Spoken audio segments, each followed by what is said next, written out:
welcome to the future. $80 million of the latest high-tech rides and entertainment. I tell you what, they got their money's worth because I, for one, am having a ball. In fact, I think I'm going to go around just one more time. Excuse me for a bit. I'll be back. This is Sega World at Darling Harbour in Sydney, which opened in March this year. The only way to describe this place is a high-tech amusement park, taking all today's latest technology and putting it together in one building. But what a building. All on one level, it covers over 10,000 square metres and takes up a huge chunk of land between the harbour and Sydney's central business district. How would you describe Sega World? It's an indoor family theme park, and we have 6 major attractions and over 150 games and rides. Now, a lot of what we see around us looks quite familiar with roller coasters and things like that. Yeah. What makes Sega World different? All of our rides are interactive. We've taken elements from yesteryear and the latest in audiovisual technology and combined them to make a great, unique experience. Yeah. The ride that I'm on now is called Ghost Hunters, and it combines a roller coaster ride with a very realistic video game and some quite unusual special effects. You might think that a place like this is aimed mainly at kids, but judging by the crowds coming in here, it seems all ages are fascinated by the many rides and attractions. There's a simple theme that guides visitors through Sega World. It's a theme of time. Now, you begin here in the Sega World Time Tunnel, then you move off from the past to the present, and finally off to the future.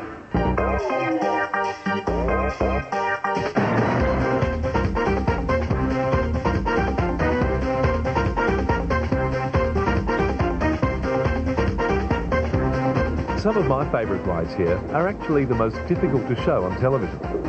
One of them is this virtual reality ride called VR1, where the player is totally taken into an artificial world, where what you see isn't really there at all.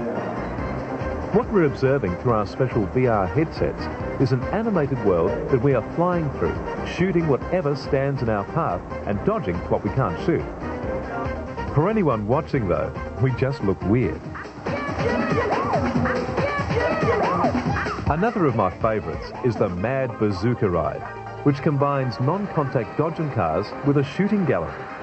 Here you find out who your friends really are, and I think I'm fast running out. What did you guys think of the ride? That was great. It was great. Yeah? I don't think we put out too many fires. Although this indoor park is filled with the latest technology, which many people associate with countries like America or Japan, the good news is that most of it was designed, engineered and built in Australia by Australian designers and engineers. The park employs 300 people who all went through a very special training program.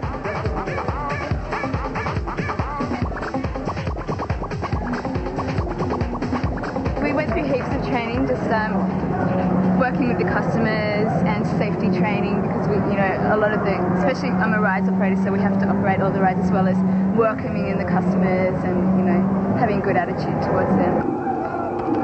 Amongst all this futuristic technology, it's nice to think that they haven't forgotten the fun and games of the past.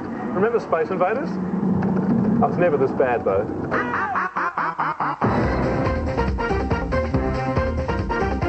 At Sega World, you've got your own personal currency? Yes, that's right. When you purchase a ticket, you purchase a Supersonic pass, and that's a card loaded up with Sonics, and you can convert the Sonics to tokens. Each ride then deducts the Sonics from the card.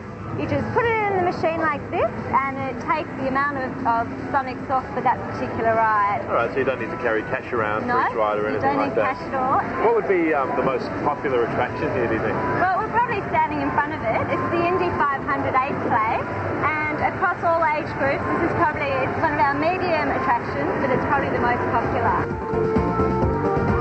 Sega World is part of a big redevelopment of Sydney's Darling Harbour, which only 14 years ago was a rundown collection of old warehouses and dockyards. Now, with over $1 billion worth of new attractions, including the gigantic IMAX theatre, Darling Harbour is positioned to be a big attraction to the millions of people who will be drawn to Sydney for the 2000 Olympics. And speaking of the Olympics, you never know, this could turn out to be a new event, Olympic Mad Bazooka. Year 2000, Sydney, here I come.